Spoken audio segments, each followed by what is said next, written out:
안녕하십니까. 박훈탁TV입니다. 미국이 매우 빠르게 망하고 있습니다. 구독, 좋아요, 알람 설정 부탁드립니다. 미 국방부가 감사를 통과하지 못합니다. 국방부 관계자가 평가 작성에 필요한 정보를 제공하지 않고 있습니다. 미국 국방부가 감사원들에게 평가를 완료하기에 충분한 재무 데이터조차 제공하지 못해서 6차 연례 독립감사에 실패했다고 수요일 발표된 보고서가 밝혔습니다. 국방부가 2018년 자체 감사를 시작한 이후 여섯 번째로 실패한 감사의 전체 결과는 의견 면책으로 3개 등급 중 최악이며 부서가 작년에 받은 것과 동일합니다. 그 결과 29개 구성요소 감사가 고려되었고 그중 18개도 의견 거부로 실패했습니다. 가장 바람직한 평가인 적정 의견을 받은 부분은 단 7개에 불과했고 나머지 1개는 한정 의견을 받았습니다. 국방부 최고 재무 책임자 마이클 맥코드는 감사 결과를 긍정적으로 구성하려고 시도했고 보고서와 함께 제공되는 보도자료에서 자신의 부서가 깨끗한 감사 목표를 향해서 진전을 이루고 있다고 밝혔습니다. 미 국방부는 깨끗한 재정적 건강진단서를 받은 적이 없는 유일한 내각급 부서로 남아 있습니다. 자산 3조 8천억 달러, 부채 4조 달러, 미 회계감사원 GAO에 따르면 낭비와 사기의 가능성은 엄청납니다.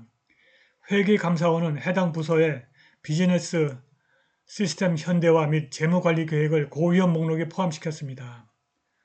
국방부는 거의 30년 동안 사기, 남용, 잘못된 관리 및 낭비에 가장 취약한 연방 프로그램 목록입니다. openSecret.org에 따르면 국방부는 미국 재량 예산의 절반 이상을 지출하고 워싱턴은 군비 지출 삭감을 경계합니다. 군수산업은 양당에 막대한 기부금을 제공하는 원천입니다.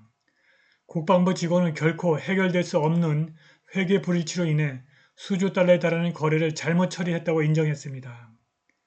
의회에서 과도한 국방비 지출을 억제하려는 노력은 반복적으로 실패했습니다.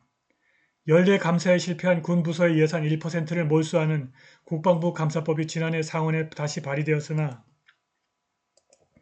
상원의원들이 투표를 위해서 현장에 나오지 않았습니다. 미국의 민주주의가 부패하고 자정 능력을 잃은 것입니다. 러시아 국영 매체 RT가 이러한 이렇게 미국이 빠르게 망하는 현장을 지켜보고 있습니다. 미국이 테러와의 전쟁을 촉발한 9.11 테러가 있은 지 20여 년이 지난 지금 미국인에 대한 테러를 정당화하는 오사마 빈 라덴의 반유대주의 서한이 소셜미디어에서 큰 반향을 불러일으켰고 이스라엘 하마스 전쟁 중에 친팔레스타인 활동가들의 상상력을 사로잡았습니다.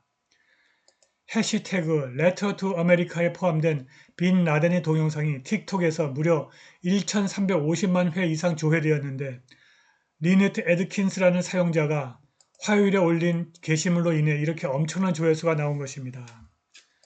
그녀는 게시물에서 모든 사람이 지금 하고 있는 일을 멈추고 가서 빈 라덴의 미국에 보내는 편지를 읽어보세요.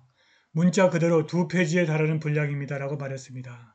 그리고 여기로 다시 돌아와서 어떻게 생각하는지 알려주세요. 왜냐하면 저는 지금 실존적 위기를 겪고 있고 많은 사람들이 겪고 있기 때문에 이것을 느낄 수 있는 다른 사람이 필요하기 때문입니다. 라고 덧붙였습니다.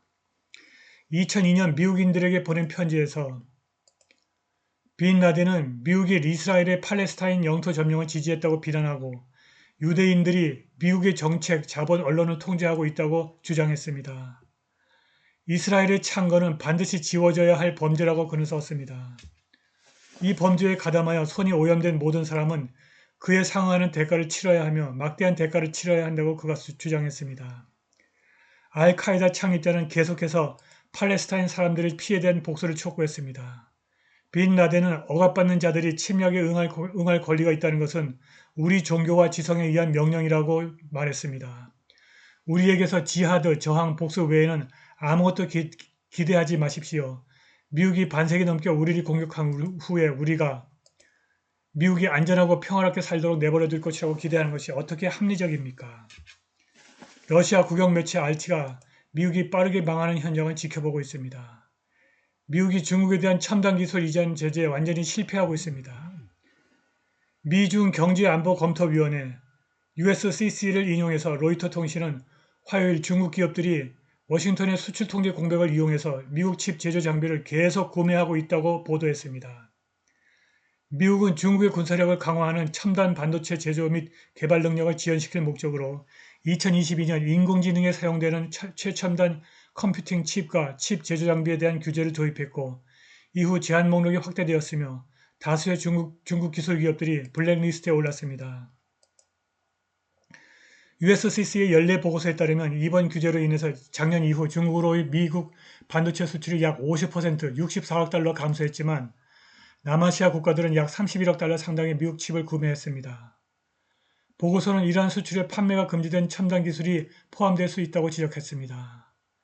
수입업자들이 수입하는 반도체 생산 장비가 오래된 생산 라인에서 사용되고 있다고 주장할 경우 장비를 구매할 수 있는 경우가 많다고 합니다. 모니터링 기관들은 최종 사용 검사 능력이 제한되어 장비가 더 발전된 칩을 생산하는 데 사용되지 않는지 확인하기가 어렵다고 말합니다. 보고서에 따르면 미국의 규제로 인해서 중국이 주로 일본과 네덜란드 등 다른 국가로부터 첨단 칩 제조 도구 구매를 늘렸습니다.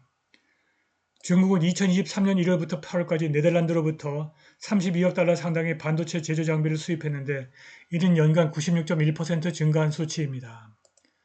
보고서에 따르면 2023년 첫 8개월 동안 중국의 전체 반도체 장비 수입은 총 138억 달러에 달했습니다. 중국 세관 자료에 따르면 3분기에만 중국의 반도체 칩 관련 수입량이 전년 동기 대비 90% 급증했습니다. 보고서는 미국이 중국의 기술 발전을 방해하는 데 분명히 실패했다고 썼습니다.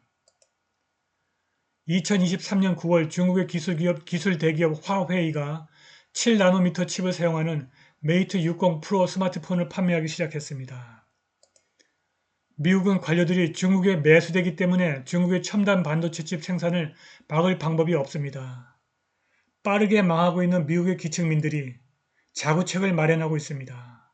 미시간의 인구 2,500명의 매우 작은 마을에서 주민들이 위헌적인 총기 환매에 맞서 이번 주 총기 소유권을 규정한 수정헌법 2조를 지키려고 민병대를 조직했습니다. 지역신문 더 미드웨스터너가 보도한 바와 같이 홀튼 타운십 이사회는 화요일 홀튼 타운을 수정헌법 2조 보호구역으로 선언하고 자체 타운십 민병대를 창설하는 부록을 채택하는 결의안을 가결했습니다. 결의안은 머스키건 카운티에 있는 작은 도시가 총기 및 탄약 소지를 제한하는 위험신호법을 포함한 총기 규제 조치를 시행하지 않을 것이라고 선언했습니다. 흥미로운 점은 이러한 대담한 입장이 공화당이 지배하는 영역에서 발생하지 않았다는 것입니다. 머스키건 카운티는 공화당과 민주당이 거의 균등하게 분할된 전형적인 스윙 카운티입니다. 2020년 조 바이든은 45,643표, 49.37%의 최종 득표로 승리했으나 트럼프도 45,133표, 48.82%의 비슷한 최종 득표율을 기록했습니다. 고작 510표 차이입니다. 이 결의안을 제안한 자시 블레이크 국장은 이번 조치가 민주당의 총기 환매 의무화 제안에 대한 대응이라고 설명하면서 이 결의안이 이러한 권위주의적 통제 괴물들에게 메시지를 보내기 바란다고 말했습니다. 오늘 방송은 여기까지입니다. 감사합니다.